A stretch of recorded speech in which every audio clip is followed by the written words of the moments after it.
Good morning, dear audience. It's a great pleasure and a great honor for me to moderate this panel, which is dedicated to network and connectivity. And our panel brings together representatives of policymakers, academia, and the industry.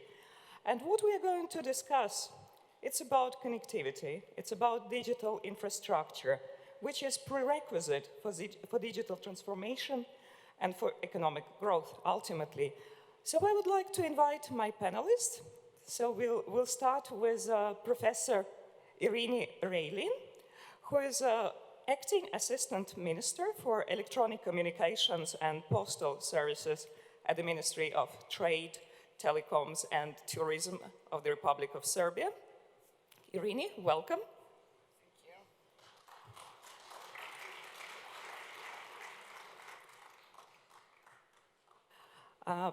Dorina Chinari is the Deputy Minister for Energy and Infrastructure of Albania.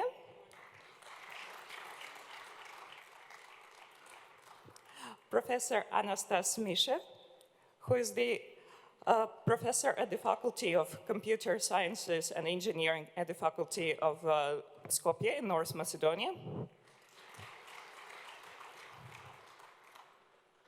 Mike Mitchell, CEO of Telenor Serbia and Chair of the Managing Board of Telenor Montenegro.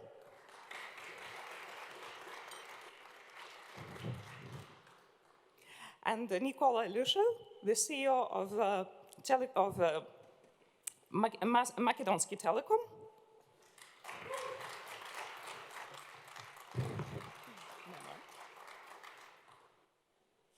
So our objective for this panel, I would like to invite panelists to reflect on the status of digital connectivity and networks in this region, in your specific countries, to share with us a little bit of your vision, what we could possibly achieve, what can be achieved, what could be the objectives for this region, and what steps need to be made to make this happen. Maybe just as a reflection, 2 years ago, the European Commission has started announced its very ambitious targets for 2025. So the European Commission essentially upgraded its targets for digital connectivity for the European Union, adopted the new 5G action plan, the Gigabit Society plan, and also it's initiated the whole review of the regulatory framework to support those targets, those objectives, to support by various range of policies, ranging from electronic communications to audiovisual services, just to sustain this vision, to support, to create regulatory incentives, to create the infrastructure, which is seen as prerequisite for getting to achieving those goals. So I would invite Irini to share with us how you see it, what's your vision? And how you see the status, where we are today in Serbia when it comes to network connectivity? Well, I would say that we are just planning almost the same things as in Europe, and all the economies in our Western Balkan territory are on the same way and on the same goal, with the same goal. We are preparing for the new networks, and it is important to say that whenever we work, and we usually work with something that is rather expensive, our infrastructure is the most expensive one, and I wouldn't say the most important because every chain is very important, everything in this chain is important, so I would say that it is not easy to build a network, it needs a lot of time, and whenever we build something, there is a new technology that is going further, and that is pushing us towards the new goals. I would say that today we have something like convergence of technologies. We are all preparing for the 5G, big 5G, we are talking all about it, but we also have to be aware that we need for that, even for that we need powerful optical networks. So we have to do it together, and we have to be prepared for the new services like IoTs, because IoTs are something that is very important for startup companies, for economies that are not with high, I would say, with the high amount, with the high GDP or whatever, we think that one of the best things is to just develop startups in that way. When you are working with that, we are aware that we have to build our cloud networks, cloud, even edge clouds, and to enable something that 5G gives us. It gives us high speeds, it gives us very small delays, which are on the level of human perception. So the decisions have to be made very fast, and we need to involve artificial intelligence. Then by IoT, we produce big amounts of data. So big data are not a base, no bases like big data that are going to be produced in this network. It is very important to say that all of these technologies means that we have to work together, and we have heard just a few minutes ago that one of the most important things in networks is collaboration. We really need collaboration on all of the levels. Collaboration on the territory, collaboration on the technology, collaboration, whatever we are doing, because this could be the only way that we could produce something. For instance, our data have to be open. We need to have the same format. We have to be prepared to exchange the data and to exchange the knowledge. And I would say that Serbia is just trying to do it. Our strategy is to be prepared for digital single market, which is one of the main goals in the European Union. So for now, I think that it would be a good thing for us. When you say collaboration, you mean collaboration of public and private sector? And administrations as well. So our agreement that we have signed, our ministers have signed yesterday, is one of the most important tasks, because if you want to have services on the territory, and we are rather small territory, even all of us together, then it is very important that you can move through whole the territory without obstacles like paying huge amounts of money for roaming. So for new services, 5G services, it is one of the most important things. And I think that European Union just had that strategy. They were just planning what to do in what time to use it. And now we are going towards the digital single market, but they don't have roaming. At the moment, we are trying to do our best. In 2 years, I suppose we will have on our territory without the roaming costs, and we believe also that the European Union is going to do the same with them, so we will have a reduction of roaming costs towards the European Union as well. What would you say about infrastructure here in Serbia? How would you assess it? Where are we now? Well, we were, I would say, me personally, I was really rather desperate 2 or 3 years ago. But in the meantime, our operators did a huge job without our plans. So we have to do something, and we should subsidize something for the very rural areas. But in the meantime, we have a huge optical network. So we are lucky that one of the biggest operators, fixed operators, is building its network. So it will be very important for all the technologies that are going to be developed on our territory. Thank you. Thank you. Darina, what about Albania? When we think about today's state of digital infrastructure, of connectivity, I know a lot has been done already by your ministry, also by the industry. Maybe you could tell us more about it. Thank you, Veronica. I think listening to a government official speaking in a digital summit is the less exciting, speech. We rarely produce digital disruption, but okay, I'll try to bring some of the challenges and the opportunities that the government sees, for the market. Okay, the digitalization is coming, ready or not, and it's coming fast. And being digital means being connected. Telecommunications sector in Albania is a fully privatized sector. Albania has high mobile penetration, actually, provided by 3 mobile operators. We have good 3G and 4G coverage. The mobile data traffic has increased several times during the last year.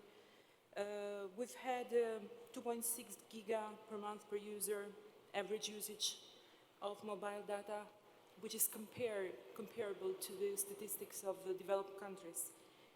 During 2018, we went through the process of selling the 800 megahertz, the spectrum for high capacity networks. We completed already issued the first authorization for the 800 mega. We have started the process of freeing up the 700 megahertz, so we are preparing ourselves, to be digitally available.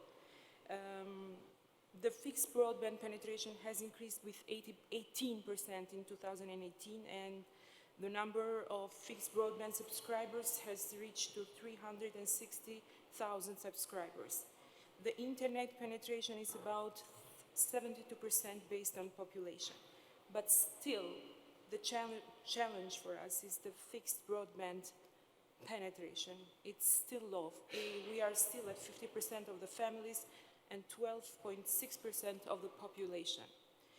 Now, there is apparently vast room for further investment in deployment and upgrades into the networks. We have many white spot areas without broadband throughout Albania, particularly more this in the rural areas. The government recognizes that the rural areas in particular need broadband and the opportunities it offers for their development in economy and civil life. We have been talking to the Albanian operators in the telecoms field with regard to investment. And they say that we see no economic benefit to invest in these areas. So specific measures need to be taken from the government, to target these unserved and underserved areas, including remote rural areas, to promote rollout and to raise awareness for the needs and the benefits of the ICT to the daily life. So you consider some public financing initiatives? Yes, some mixed scenarios. We're thinking of some mixed scenarios on how to enable digital investment. So we have benefited from a WBIF technical assistance on a full-fledged feasibility study to study the regional broadband development. And we shall see then. It should be completed by the end of 2020. We shall see, what the study brings forward. And we hope to receive with this study even investment scenarios that are suitable, to the economic, environment of Albania, to enable, digitalization of the country. The study will also be a good basis for, the reviewing of our broadband strategy, 2020-2025. So we have big plans forward. Thank you. Thank you. Thank you. I would later on ask operators to comment on your views, how you think the rural connectivity gap could be breached and whether the industry could be relied upon. But for the time being, I would like to ask Anastas, who actually is one of the founders, and at the moment he is also the chairman of the Macedonian Academic and Research Network, MARNET, and also has been very active in promoting similar academic and research networks across this region. What's your view? What's the role academic networks could play in facilitating connectivity throughout the region, facilitating facilitating the digital transformation in this region? Thank you. And a nice sitting arrangement being here between the government sector and the private sector, right in the middle, the academic sector, collaborating with both. Of course, I would like to say a few words about the importance of having national and research academic networks everywhere in Europe, but especially here in the region. Many people have a wrong perception about what a National Academic Research Network is. They think it's someone that provides connectivity to the universities and schools, but it's actually not. Some of them might be so, but in general, it's a very misperception. The NRN is not only the connectivity, it doesn't mean that you have to own your network to be an NREN. It means that you are providing services to the academic community. And we all know that the academic community is the basis for the development of any country in any sector, having a strong educational system, having strong research capabilities means a lot for everything, for the well-being of the country. So NRENs are services. NRENs are people supporting the academic community. NRENs offer services necessary for today's research. The research problems of today are not something that you lock in yourself in your small lab or surround yourself by your books and study and solve a problem. The problems of today require computing capabilities, require open scientific data sets, require huge amount of storage, huge amount of processing power, which can be only accessed through the high-speed reliable networks. So it's of utmost importance to have this and to affect all the negative processes that are here in the region, especially like the brain drain, the people leaving, because they don't have access to such infrastructure. It also improves in a very positive way the development of the education and especially development of the research capacities of the networks, but also has an international importance. All the NRENs in Europe and even in the borders of Europe through the Eastern Partnership and many NRENs outside of the formal borders of Europe are organized into an association which is called GEAN. GEAN is an association of NRENs.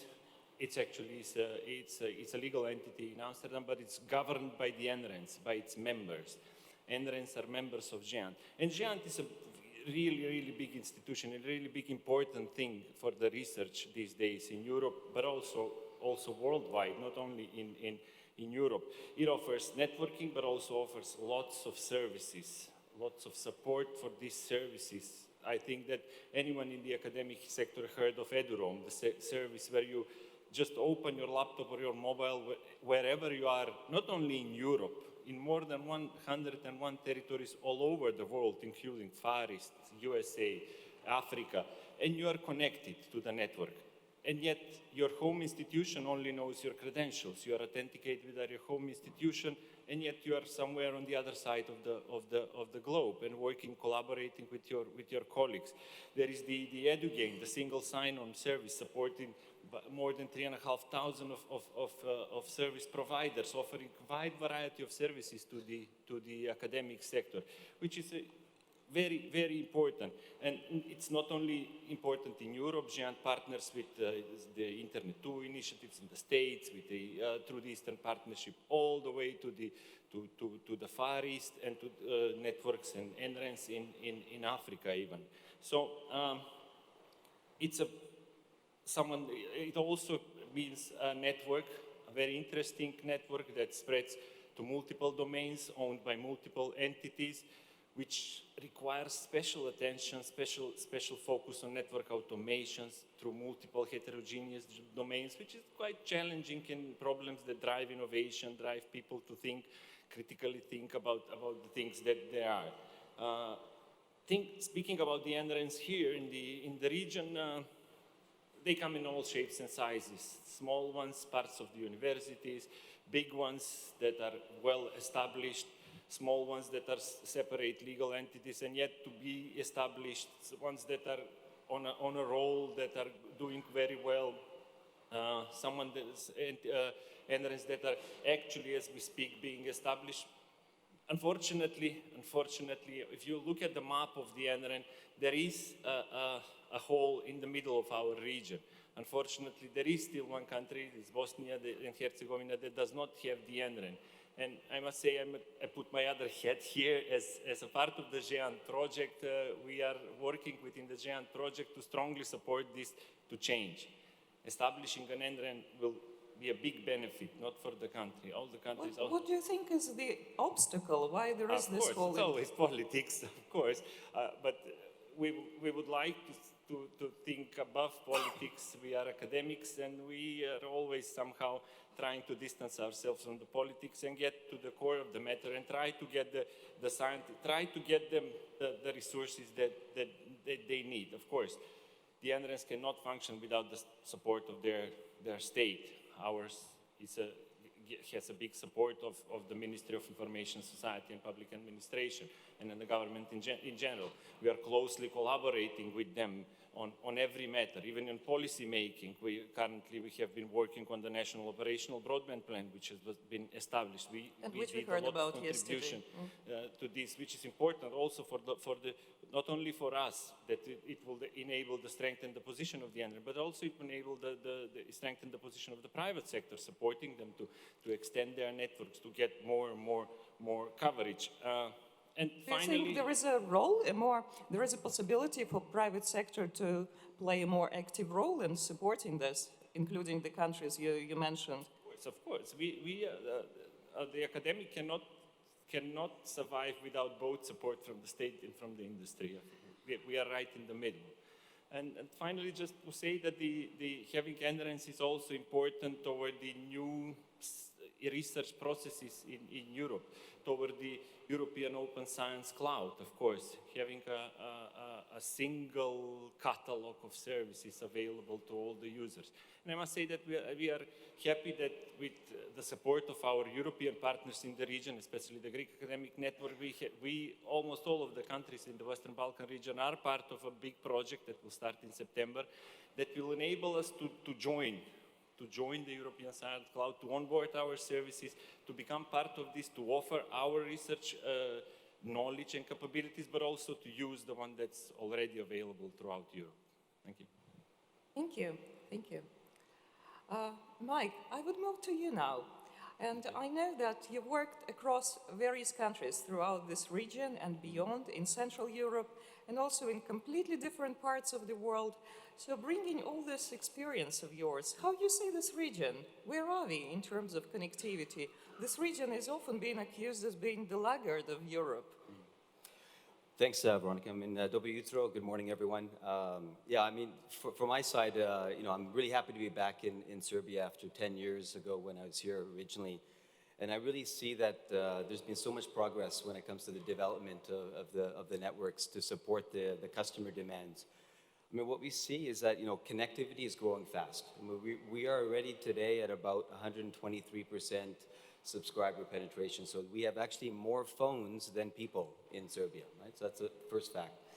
Secondly is that, as far as coverage goes, I mean, Telenor is something that we pride ourselves a lot on providing access and coverage. And today we're almost 100% coverage using the 3G and 4G data network. So really, I mean, we have access into the deepest rural and urban networks. And I think this is an important dimension to enable access for people.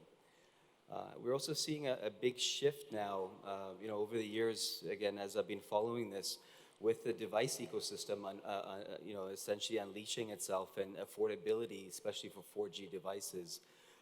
Today, more than 50% of our customers are on 4G handsets already. So it's really driving a lot of enablement, moving into the digital society, and it's essentially driving, say, more than 80% of our data traffic. So really, 4G is where we are now. Of course, we'll talk about 5G, and I'll talk a little bit more about that. Now, just some interesting facts, and I know we don't like to talk about gigabytes or anything like this, but I mean, just to show that the growth in the market. I mean, in Serbia, there was 67 million gigabytes in Q4 of data on the mobile networks, and Telenor was roughly 25 million, so which is roughly about 40% of total traffic. So there's a tremendous amount of data traffic going through the networks. Now, one of the things, I mean, clearly customers love data. I mean, we see that there's a huge explosion for data, but something that we will address a little bit about the steps. How do we really work collaboratively to ensure that the adequate investments are in place? I mean, to be very open around some of the challenges we have as an industry, and I think, in the region specifically as well, is that we're predicting around 400% data growth over the next 4 years, roughly. Now, if you're looking at, from an economical perspective, what is the revenue contribution, additionally, it's 1%. So, and this is the biggest challenge we have as an industry is how do we deal with this massive demand for data and heavy investments in infrastructure Inevitably, a lot more investment to- would be required. to basically, as a private industry, get 1% growth. So this is something that we're really working towards, because I think the value we're bringing as an industry to consumers is disproportionate, to the investments or the value that we charge. I mean, it's almost normal now. Everything is unlimited. Everything is, the price of your coffee is more expensive than the price of what you use today for all of your mobile services. And I think that's something that we as an industry need to address. Now, just coming back from Barcelona, I think there's a big industry event, and I think it's actually, we're in a very exciting time ahead of us. I hear a lot about, on the education side, how do we promote and really start to look forward to the new technologies to make sure we're relevant in this region.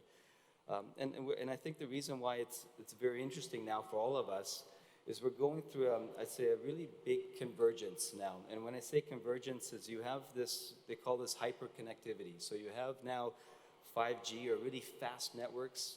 You have connected everything around the IoT side. You have a lot more intelligence when it comes to artificial intelligence and big data. And together with all of that, you're driving this, they call it now smarter platforms or intelligent connectivity. So this is where I think is the opportunity for us here in the region, is to really take a position and to be curious, to be, the previous speaker talked about creativity as the fuel. And I think we can really work collaboratively within the industry, within the government, to really look at, how do we take all of this together and start to play with it, start to learn and grow, and to be relevant, in our markets here and also obviously in the regions. So for me, I think there were 5 quick things I wanted to focus on when it comes to the role that we or Telenor or industry needs to play to really transform to this digital society or economy in Serbia. And I mean, firstly, I think, Iria, we had, I would also like to acknowledge the Serbian government, I think, for its progress. I mean, really, I think in driving reforms towards digital Serbia, this is something very welcomed by the private industry. And I think really what's important is that we have this really constant and open dialogue. I mean, just yesterday we spoke today around, how do we progress and how do we move forwards quicker in the industry. And I think this dialogue is important, and just really setting up a regulatory framework that's fit for the digital age. And I think, moving into 5G, it really does change, as far as the regulatory framework. And this is something that we have to be ahead of to enable fast adoption into these new technologies. We talked a little bit about collaboration. I think this is key. I think within the industry, we need to collaborate more. I think the word sharing needs to be common. We need to do a lot more sharing as an industry. And I think this will provide better access and performance for customers, and as well as on returns on the industry. So there's a motivating factor on both sides to make the sharing platform work. Now, as a consumer myself and as kids and, and going into this digital age, it's extremely complex. And I think some of the things that, we are focusing on at Telenor is really starting with the customer, making sure that the customer is at the center of it all, because there's a tremendous amount of complexity. So to drive something around transparency, simplicity, and really building on the customer trust, because it's really an unknown platform for many people as they're merging into this digital world. So we want to drive deeper engagement with customers, and we want to be much more simpler to the market. Kind of as I mentioned, we've invested heavily in our networks. I mean, over 50% of our investments are in building our infrastructure to support growth. And most of that growth is in the data side. So no question, data growth is what we're building our future networks. And 5G is right around the corner. And I think there really is a tremendous amount of opportunity there in leveraging this. And we talked a little bit about, I personally don't believe 5G is ready to be commercialized. But I do believe that we're close to using 5G to learn together in learning settings, in collaboration with the government, with the private sector, to find ways how we can create an ecosystem here so we can be relevant. And so the previous speaker said, 40% of the jobs will be essentially not available in 20 years from now. Let's make sure that we build an industry, and there's a lot of creativity here in Serbia or in the region, and I think let's leverage that to be more relevant for the future. And some of the other, my last point was just around, in moving into this digital kind of society, I think the role of security is key. You've heard about vendor security, and this is, we've talked about data security. It's a very hot topic in Europe It's a very, very these days. hot topic. And I think, what's good about at least the mobile sector is that there has been a lot of, let's say, leading testing and certification in the industry. So there's a lot of existing, I'd say, security protocols that have been built already in place around connectivity. And then when we look at new technologies like 5G, we will be part of that kind of multi-layer approach. So I think, this is something that, we, again, want to be trusted by customers. We want to ensure that their data is secure and it's used in the right way. So this is a key part of our platform going forwards as well, is around security and the integrity of data. Okay? Thank you very much. Thank you. I appreciated the point you made about the data growth, about 400% data growth, which only contributes to 1% of revenue. I think it's a very good point, and I would like to come back to you later on for our discussion and maybe ask Nicola to comment on that as well. But Nicola, for you now, I'd like you to share with us your vision. You've been working across this region in Macedonia, in Montenegro. You're now back to Macedonia. What's your views? Well, this side of the table of the panel is eventually a reality check as a counterbalance to the bold ideas of the policymakers about, moving forward and closing the digital gap and so on and so forth. So I would like to reflect a little bit our view from operators' perspective in terms of what's happening on the supply side, what's happening with the network, what's happening with the connectivity.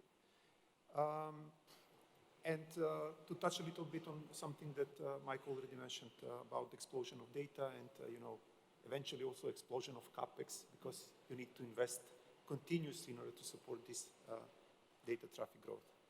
The first thing that I would like to highlight is related to the investments in the digital highway.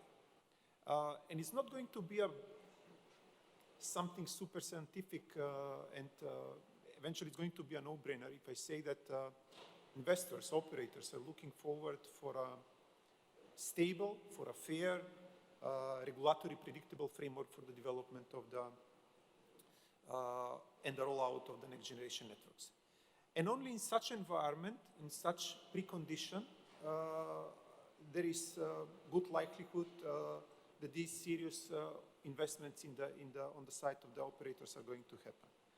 It's not reassuring at all if we are constantly hearing from the policymakers some encouraging statements about you need to invest more in the next generation networks and so on, eventually pushing us in the direction of 5G and so on and so forth, while at the same time we have legacy network infrastructure that was built 30 or 40 years ago that is with questionable legal status. So these kind of statements are kind of confusing us because we don't know what to do. We have legacy network infrastructure that is kind of in a shady mode, and we have push of the regulators and the policymakers in terms of new investments. Governments and regulators, in my humble opinion, should promote and enable a cooperative model for investments. This is something that is missing at this very moment. We need to devise a way that is going to be fair, predictable, without surprises, in order to facilitate common infrastructure investments. It is absolutely unacceptable if someone who is risking money, who is investing serious amount of money, after a while realize that due to some strange regulatory decision, all these investments are kind of under big question, having in mind that all of a sudden the competitive landscape has changed. So such developments, such experiences could be detrimental for the development of the digital society and effectively inhibits the progress in building digital highways.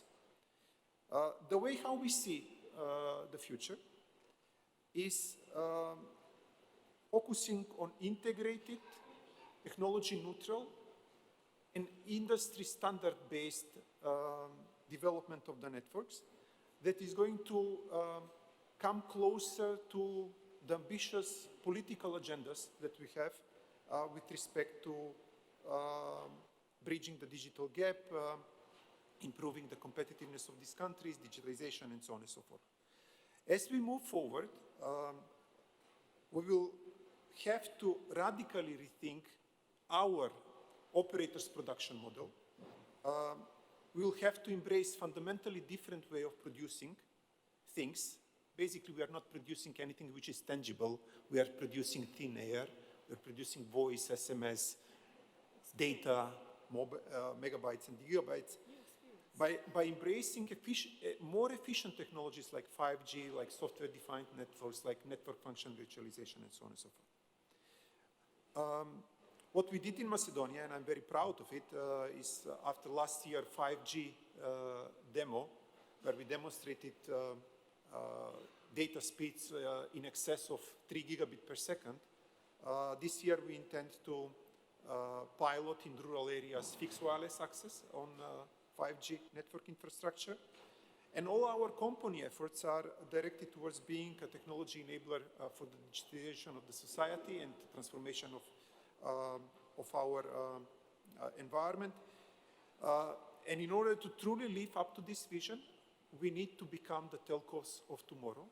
Telco of tomorrow, in my opinion, means that we diligently invest in future-proof networks. We simplify our production model. We rethink our delivery model, and we transform ourselves to become more focused and leaner organizations. So all in all, of course, when we are speaking about supply side, we have some hurdles. We have somebody who is kind of spoiling the fun. Who is spoiling the fun? The first thing that comes to my mind when I have to identify someone are the competitors in the service arena that are just having a free ride. And I am particularly worried in what's happening. In terms of using your infrastructure. Especially, I'm getting worried about OTTs. I had opportunity a few years ago to speak with the founders of one of the most popular OTT in the region. I'm intentionally not going to mention the name of the company, not to give them credit.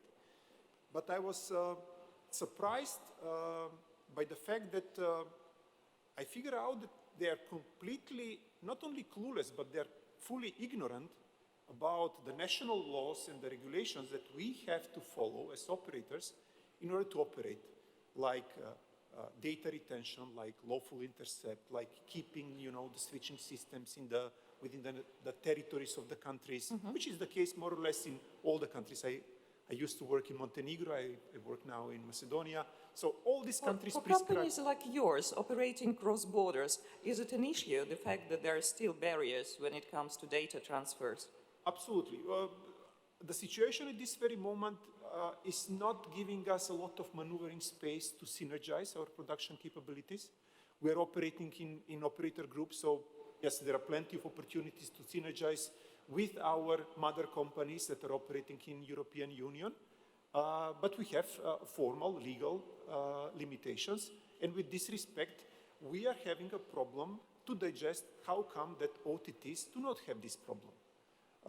And not only this, but there are a lot of other regulations that are a big headache to us, big burden and big investment, put a lot of investment from our pocket, while at the same time they don't have simply these responsibilities. On the other side, our licenses are limited to national borders, so we are struggling with scale. And on the other side, OTTs are not having any scale limitations, so they enjoy the economy of scale. So, to conclude, in my humble opinion, at this very moment, if I look at the supply side and what is happening on demand side, I have to say that in the most market where I have operated, and I think that I have a pretty good understanding what's happening in Serbia, in Montenegro. I also had a bit of insights what's happening in Albania. I think that there is an excess capacity on the supply side, which is not fully utilized, while also we are facing quite an anemic movement on the demand side with respect, for instance, to IoT connection endpoints. Simply, the explosion is not taking place. And what worries me very much is that some administrations are even thinking to build a private network overlays on top of the public network infrastructures owned by the operators in a way to kind of create a closed environment for these sensors. And by doing this, they're actually preempting the number of connection endpoints that would eventually end up on our networks. So the question for us is it worth to invest in 5G? Because with such a moves, our business case is becoming thinner and thinner. And this is a real problem and real challenge.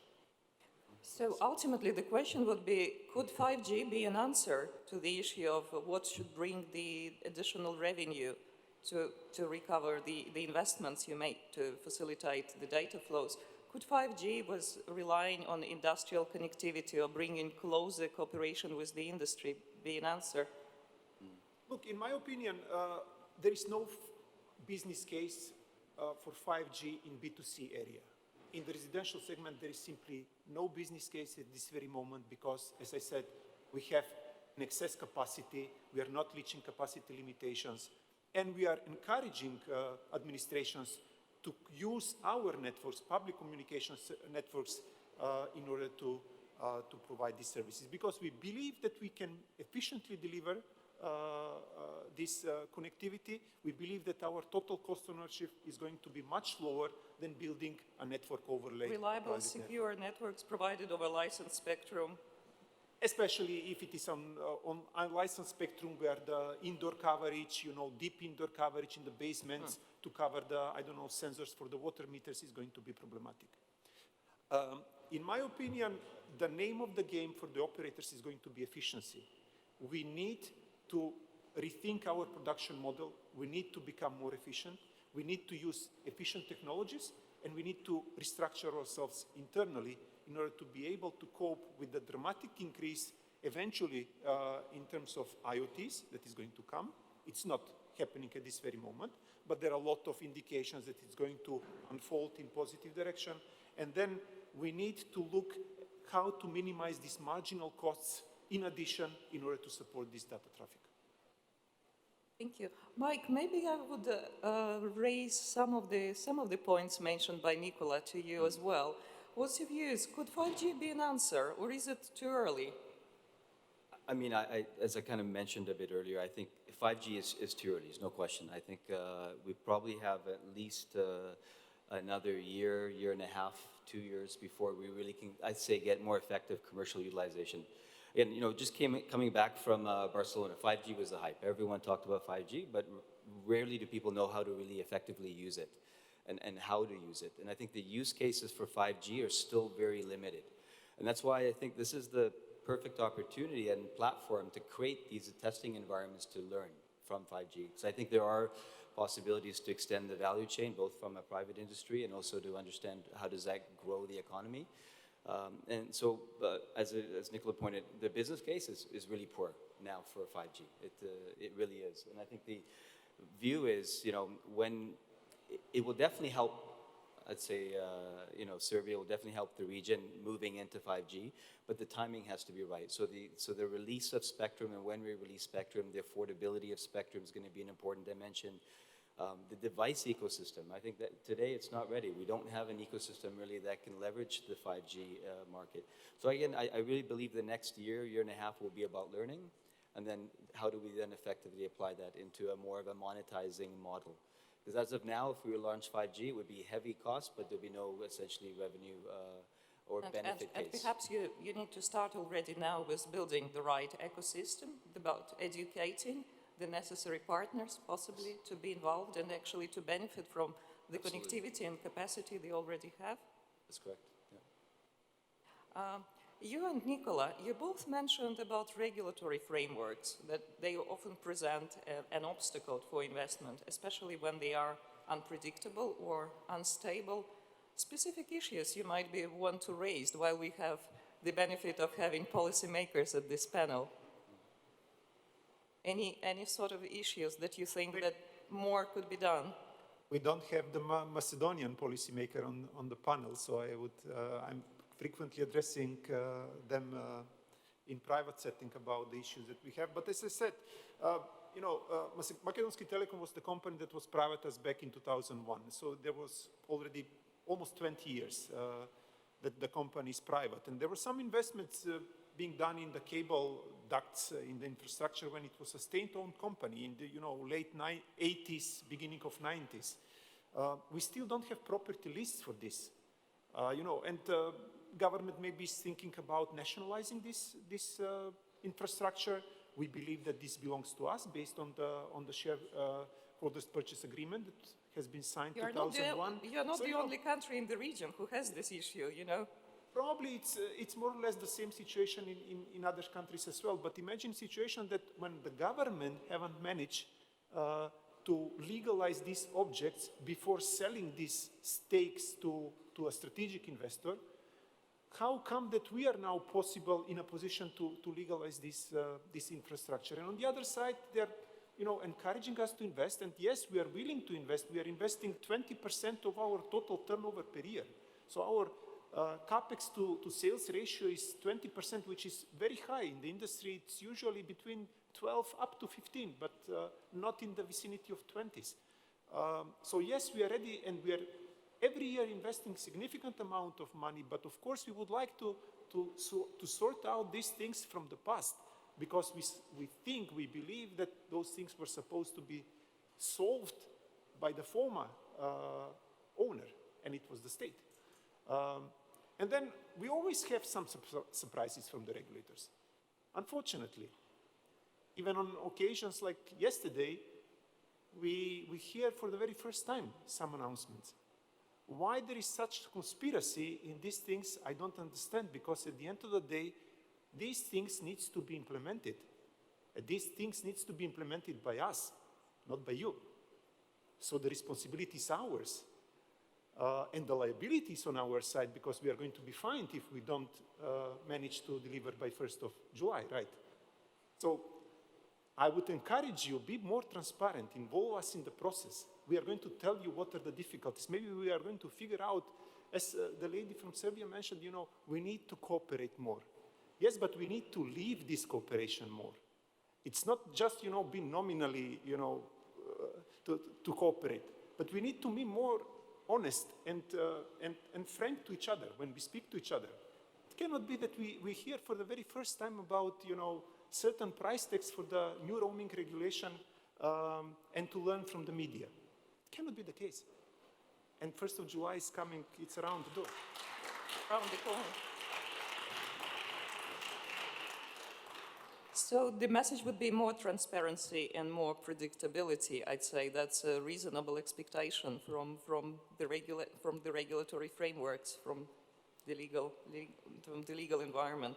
Mike, would you share this view? So you would like to add something on your specific issues? Yeah, I think you covered a lot of the points, so I'm not going to repeat some of but I think we did have the discussion yesterday on this Roam Like at Home West Balkan 6 initiative, and really how it does create a lot of complexity. Because I think this openness and dialogue is important, and again, I think it's, I wouldn't say it was intentional, but I think the issue is that we have extreme complexity in adapting our systems to do something. So for example, on this roaming adjustment, in the EU, it took anywhere from 2 years for the operators to adjust to this.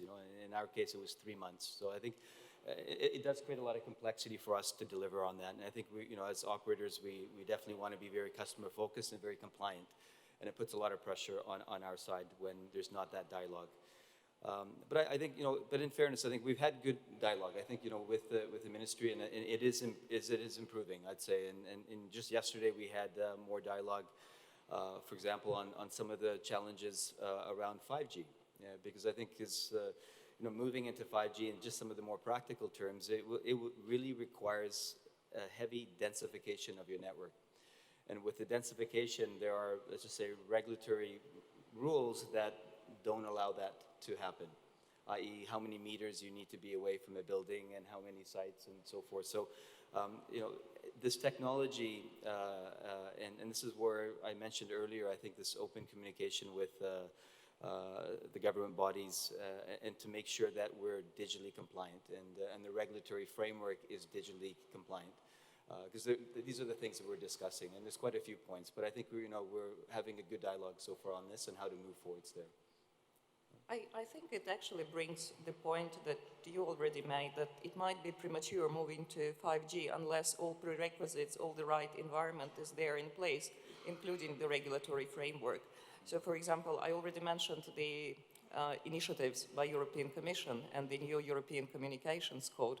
Part of it is actually about facilitating network deployment and, for example, small cell deployment, which would be essential for 5G. But then if you have very complex permits, administrative burden for getting the network deployment, the construction permits, then it might not happen. So the Commission is trying to facilitate to move to a very simple regime across the EU member states to make it very easy for operators to get those permits and deploy their networks in big cities, for example.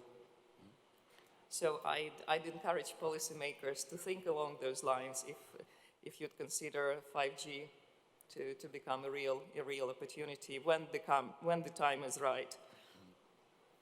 Perhaps I would like to bring another issue which also came up during this discussion. It was about trust. We spoke about supply-side initiatives and perspective on what needs to be done to facilitate network deployment, infrastructure deployment. And then another important dimension is about consumers.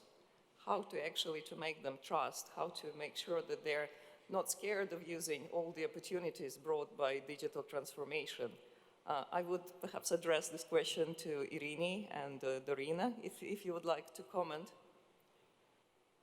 Well, on facilitating consumer trust. There are two steps, I would say two steps. One is to somehow develop the level of their possessing digital skills, because they don't have them, all of them, of course. You have young people which are very familiar with the technologies, even children from 2 years, but sometimes as you are older, then you have experience, then you are frightened more than a child, of course. So it is important to develop that, and our ministry is working very much on that. The second one is that we should be very open with our consumers and also with our operators and regulators, and we should know all the rules. And I think that we have prepared the new law, for instance, of electronic communications, and one of the, I would say, the newest things, and probably the most important, is somehow connected to consumers. They know, according to the law, they will know their possibilities, just opportunities, just to go to another operator, just to change the plan or whatever. So this is very important to do together, and they will believe, I hope, very soon, so much. Thank you. Some very important notes I've been taking from my colleagues from, the operators. Personally, I've been working with government and I've been working with the private sector. There is different perspectives, actually. Different perspective from the government, different perspective from the private operators. So there will always be some, discrepancy on how things and the views are. The most important thing is to sit and talk together. So if this is opening brackets, besides your question.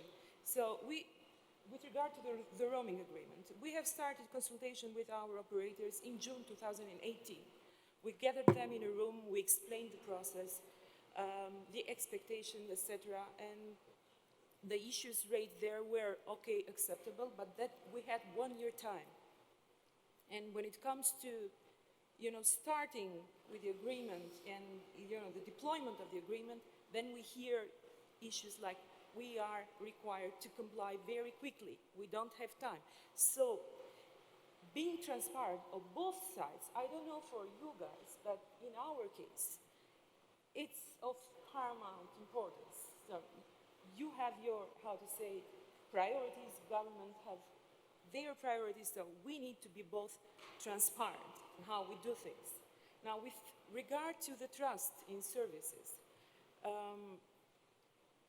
it's interesting. In Albania, for example, we see an extremely high use of internet and internet, apps based on mobile telephones. Or social networks, for example, for this So reason. the way we do shopping now, the way we travel, the way we do booking, airplane tickets, the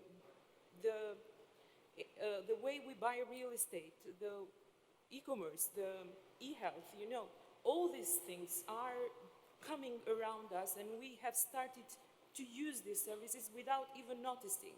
So we have the usage there. Then when it comes to the trust into the services, again, there is a pretension from, that comes from public to the government, that there is no transparency from the operators into the, what they are offering to them. So again, the transparency issue is a two-sided thing. Make sure that we make transparent our bundles, the way that we offer them. We see increases in price from month to month in bundles without understanding what's the difference, why. And so there is a lot of reaction from the public, and that is then pushed to the government, and the government will tend to push it to you. So this is a I know in your country, one of the focus of the regulator at the moment is consumer contracts, and looking into this, just making sure that consumers can read and understand what they're actually getting into when they sign a contract with their suppliers, and lots of those issues that. And again, the letters down, the small letters down that, have all the story in them. So this is more or less, when it comes to trust, being transparent, both sides. Antanas, would you like to comment on the issue of trust? What could be done from your perspective as you're working with academic institutions? Well, not only on the concept of trust, but on the several concepts mentioned before, especially in the sharing and the trust. I do believe that as NRENS and as GEANT, as Association of NRENS, we can spread a lot of knowledge because we have a great experience in managing trust throughout different domains, throughout different organizations. Lots of services in the trust and identity area are developed by NREN, by GEANT, and are in production in the academic area. So we do have a lot of expertise within the trust and identity, but also in the sharing. Mike mentioned the sharing. We are based on sharing, and GEANT currently invests a lot of money into sharing the capacities of its constituents for the benefit of them and the other NREs that are not able. So sharing is a crucial thing for the future networks, I would say. Sharing lots of data, very sensitive. Sharing of capacity, sharing of data, of course, on the research. Today's research and tomorrow's research will not be able without sharing of data and knowledge. Of course, nothing must be left closed. Everything has to go in the open if we want to advance, if we want to have a serious development. And but also sharing between the private and the public sector. We have seen a lot of examples of NRENs, including the one in Serbia, which is actually using a sharing model with the commercial provider to provide the services to its constituents, to the universities and to the other entities, to the schools in the country, which is an excellent example. And finally, I would like to use the opportunity to call this both sides on the notion of 5G. It was brought up here. 5G needs to be coming from not a strictly telecom institution, but more IT related. 5G is all about, I think, the IT, much more than the frequencies and the telecom related regulatory issues. So we need more use cases. And for that, we need both the states, the policymakers, but also the telecoms to invest in those test beds you mentioned. And the academia is the right place to do this test and develop these type cases. Thank you. I was just advised that we are approaching towards the end of this panel. So before concluding, I would just like to invite you to make the final statements, perhaps, or your personal recommendation or takeaways from this discussion Nicola, may I start from you? Well, I'm pleased that this panel turned out to be a little bit of a stage for discussion for the roaming, something that was signed I yesterday. didn't intend It's to kind at of all. it's a I reverse honestly wanted to avoid It's it. kind of a reverse engineering, but I think the discussion is good. I would like to say from operator side that we are truly supporting the regulation that is coming. It was not a question mark, shall it happen or not. It's a matter of having a proper time for implementation. The business that we are running is too complex. It cannot be carried in by the notebook. We have millions of customers, and we need to implement these things in the system. The system needs to take place that customers are properly charged. There are fair use policies that are providing kind of barriers for fraudulent behavior and so on and so forth. And that was basically our comment and our complaint towards DG Connect, who was kind of trying, and RCC, who were trying to orchestrate this development, because regretfully, out of 6 Western Balkan economies that were subject to this signing, only Kosovo was in a way transparent towards operators, involving them sometime in October last year. And all of us, the rest of us, were kind of clueless what's happening, and we managed to learn these things through the I know, in fact, in Kosovo, they indeed launched the discussion very early, also including the legal mechanisms that might need to be in place. My strong advice, my kind request is please involve us on time. We are going to be partner. We are going to help you to win together. It has to be win-win. It cannot be win-lose. If we are facing fines due to inability to implement on time, then we are in a very difficult situation. And yes, you are putting us on the corner. What makes me, just to reflect a little bit on trust, because I haven't had opportunity to discuss on this one. Trust has multiple dimensions and multiple target markets. I wouldn't mention B2C in the residential segment, where of course trust is important, but I think that customers are trusting operators very much because we are providing reliable services with proper level of encryption, security, and so on and so forth.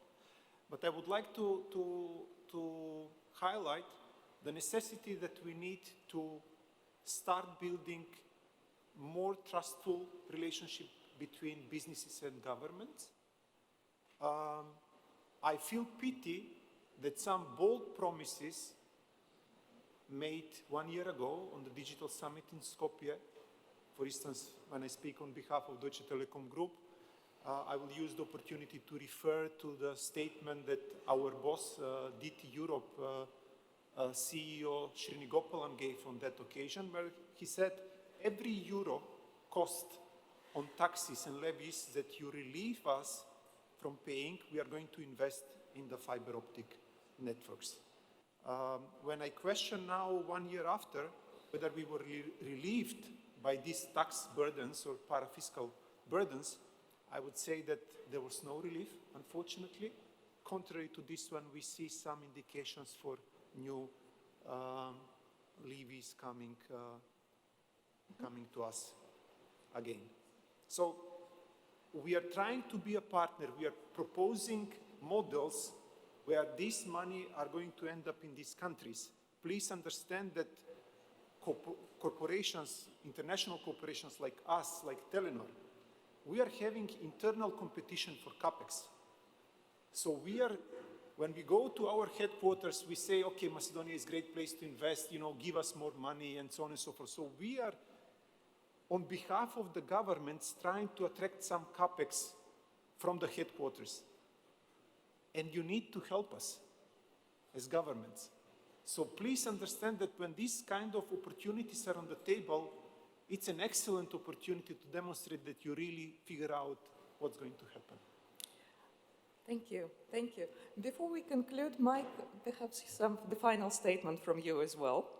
I won't repeat some of the comments just made now, but I think a key word here is collaboration. I think Yes, either yes. within... That's how I would also summarize our panel. It is about building mutual trust, and the way it is through a lot more openness, a lot more transparency in collaboration, whenever it comes to various aspects, be it regulatory initiatives, be it various cross-border initiatives like roaming, be it anything, whatever we would like to take initiatives on, whenever how we see digital transformation for this region it would not be possible without mutual trust and collaboration, very close collaboration, which is also would be prerequisite for building the ecosystem for IoT and 5G, if we want this to happen. Well, thank you very much. Thank you very much for your comments, for your remarks. You've been a great panel, and it was a great honor being with you. Thank you.